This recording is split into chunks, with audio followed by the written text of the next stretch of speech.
me tell you how I build handicrafts and textiles into my lesson and why you should be doing this.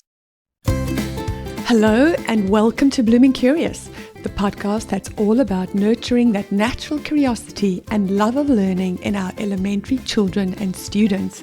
I'm Edwina, your host, and I'm on a mission to keep children curious and excited about learning. The days of talk and chalk are over. We're exploring the strategies that create engaged, lifelong learners. So if you're a classroom or homeschool educator, or even a curious parent, looking for creative, meaningful ways to engage children and move beyond the traditional classroom approach, then this is the place for you. Hello and welcome back to Blooming Curious. It's back to school for the last term. Yes, term 4 for teachers here in Australia. Now, I know that if you're in your last term, you're ticking off every day, marching your way to that very last day of school. But term 4 has always been my favorite term, not because it's the last term, but because that's the term my students usually immerse themselves in textiles. And some of you might or might not know that I love textiles. Since I was a child, my favorite memories are hand embroidering or knitting with my grandma. And my favorite holidays were spent with my grandma, just sitting with her doing needlecraft. And to this day, I sew some of my own clothes. And I also love a bit of visible mending, which is this Japanese craft where you repair clothes, but you actually make that repair an artwork. And this is how I fixed my favorite pair of Gap jeans when they were ripped, because I just don't do the ripped jeans look. It's just not me. So you might be saying, well, how do you fit that into your curriculum? Well, let me tell you how I build handicrafts and textiles into my lesson and why you should be doing this. In term 4, in my year 2 class, I always teach chemical sciences. Now you're going to say, oh, what's chemical sciences have to do with textiles? Well, that's where in chemical sciences, we're teaching how materials change.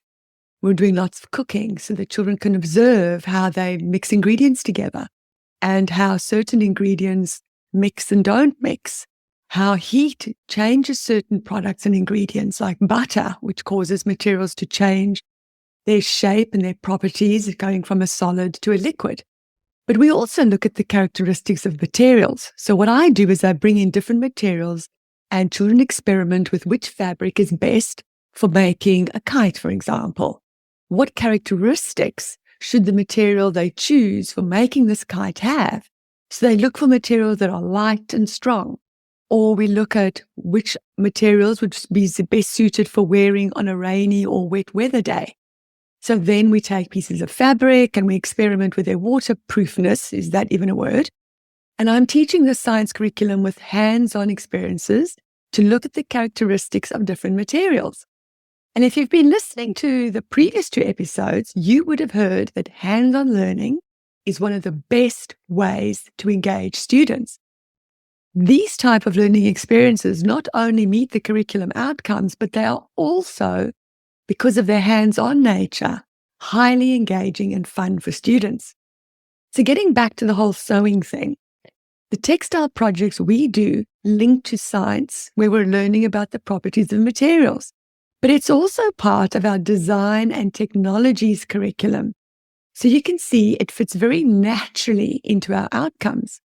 The first thing you need to do, and I know that as early childhood and elementary teachers, you fill your cupboards with all sorts of stuff and materials. So if you haven't, you have to ask the community, any parents or grandparents that are getting rid of balls of wool or pieces of fabric or perhaps old t-shirts and shirts that have a stain or a rip or an old tablecloth and curtain. Any piece of textile is useful in a classroom, especially when it comes to textile projects. Now, I usually bring out my tub of scrap materials, which is usually overflowing from donations. And I show students examples of what they can make with textiles. I have samples of things that I've made, and I have photographs of things that previous students have made. And I show them pictures online of things they might consider making. I also have some fabulous craft books that I use, I'll link some of them in the show notes for you so you can purchase those through my Amazon affiliate link if you so wish. When it comes to the crafting though, every student chooses what they want to do. We do not do the 25 yellow ducks in Mrs. Coutinho's classrooms. We are not all doing the same thing. Some choose to sew and some make stuffed animals or creatures of their own design. Some of them choose to do French knitting and they create jar covers for their pencils in their bedrooms or they do beanies. Some like to make fashion items like bags, and others prefer to use weaving techniques to make wall hangings, which we always attach to. I always love to bring nature in, so we usually attach it to some piece of some stick or other. And some create pictures by embroidering onto fabric, and some make sock puppets using old socks to create their own characters. Now, not only is this hands-on project terribly engaging and enjoyable, students are learning other skills too, like patience, things like focus and concentration, like resilience when it all goes wrong, and everything always does go wrong, and the wool knots, or they miss a few stitches and they have to start again or make some repairs. And I remember how keen my students were to get to school in the mornings, to sit with their French knitting or their sewing before our lesson started. It was such a beautiful, calm way to start the day. And every year I kind of thought, I have to let them do these projects throughout the year because it's such a beautiful way to start the year. But then, of course, other things take over and you're having to do your morning reading or other stuff that you have to do in the mornings. But I promise you, if you can get into and see how kids love to do this, it is just such a fabulous start to every day. Now, because this project is all about design and technology, they, of course, first have to plan what they're going to make and what they're going to need to make it. And they have to draw a picture of what their design would look like. I have a free design planning template for you to download, and you can use this planning sheet for your design and technology lessons, which I'll link for you in the show notes. Now, once they've completed this design, which usually takes them almost a whole term, about 6 or 7 weeks of their design craft, some students actually make more than one thing, depending on how long it takes them to finish. And they then take a photograph of this completed project, and they then glue a picture of their project onto their planning sheet, and then they fill out a reflection of how well their project worked, what changes they needed to make, and if the materials they chose worked well for their design. And of course, this reflection is the crux of the learning about materials and their intended function. Now, of course, being me, I have to integrate and ensure the children really understand how they can apply this one project across other curriculum areas so that it becomes a holistic experience. And of course, this is the perfect opportunity to integrate English language arts and digital technology. So once they've completed this project, they then use a digital program like Piccollage to create a procedural text poster. They use their photograph and they incorporate it into a poster of their own design, and they type up their procedure, which will teach others exactly how to make the project, whether it was how to make a sling bag or how to make a sock puppet.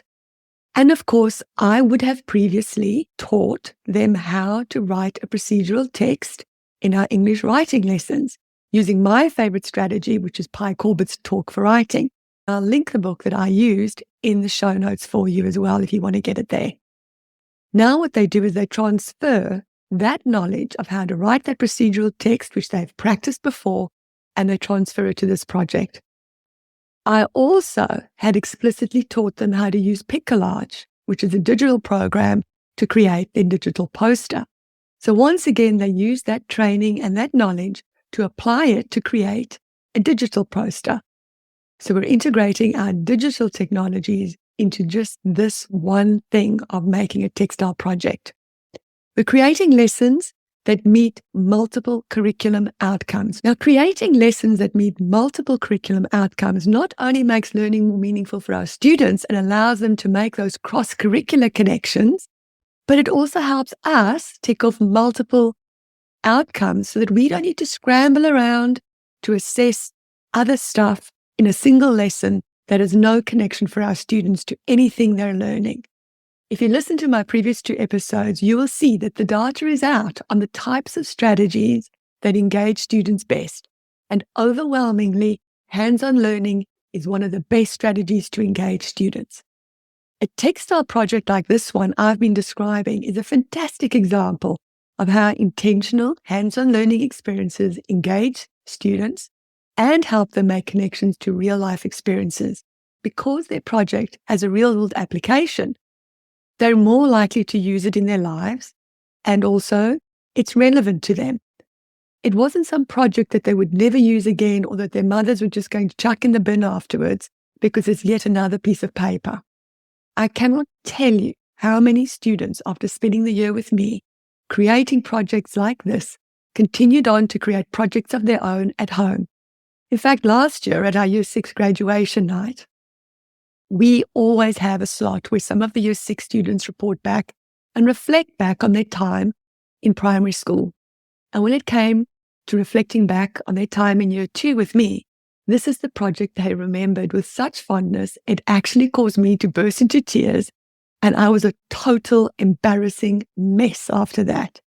These experiences really make a positive difference to children, and they're learning stuff. They're learning how to complete projects, how to plan, how to have persistence, how to have tenacity to finish something.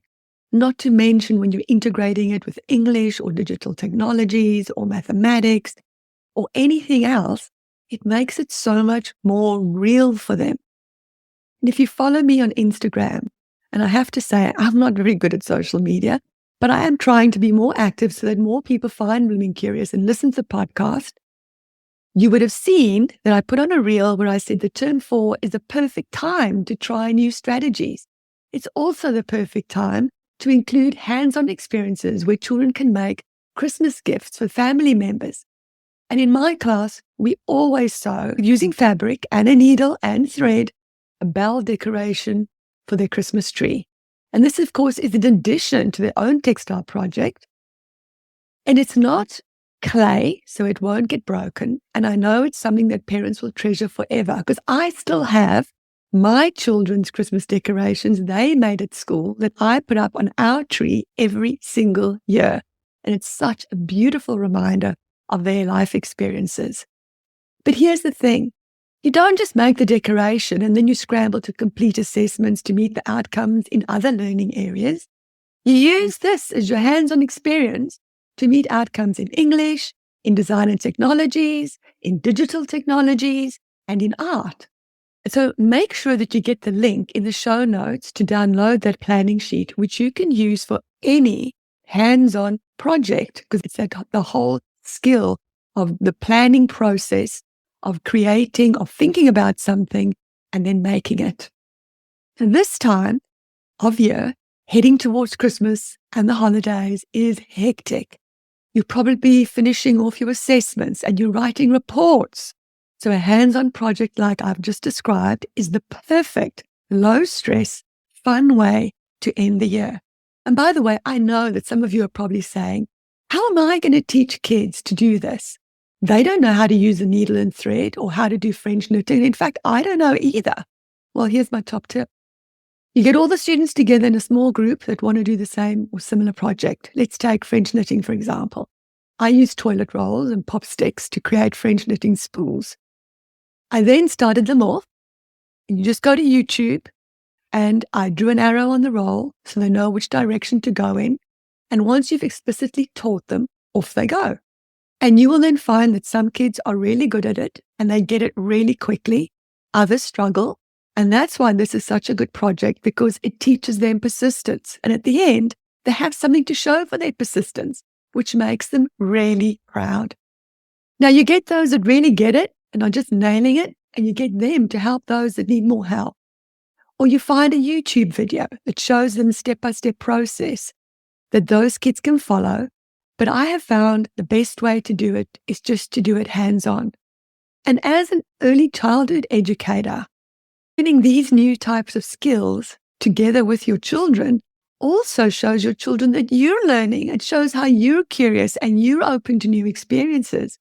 So if you can't do this or you don't know how to do this, find a person on your staff that does know how, get them to teach you, or just spend a night on YouTube. You're not making something that's going to go on a catwalk.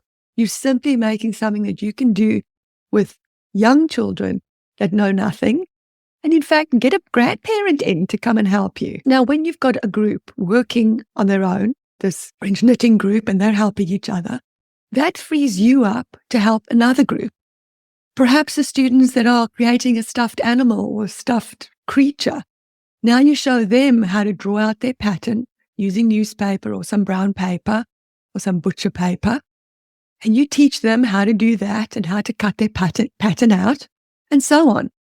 I really hope that you will take these last weeks as we head to the Christmas holidays to try these hands-on strategies. It's the perfect time to experiment for next year and a wonderful way for you to enjoy these last few weeks with your students and make some beautiful memories together. I hope this episode has inspired you to have a go at planning hands-on experiences that meet multiple outcomes. And if you found anything I've said today interesting or useful, could you please do me a massive favor?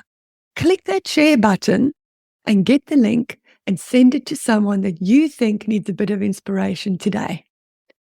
Sharing this episode and the show with others is the only way this podcast can grow and get more people listening to it. So please share it. Now, don't forget to click the link to download your planning sheet that you can use with your students, and also make sure you subscribe to my newsletter so that you get the weekly tips and strategies on how to keep kids curious and loving learning straight into your inbox. That's going to be really important because I've decided to take a summer break from podcasting. So make sure that you sign up for the newsletter so that you're kept in the loop of all the offerings and developments at Blooming Curious while I'll be on my break over the December holidays. So until next week, take care of yourselves, have a go at something, make fabulous memories, and stay blooming curious.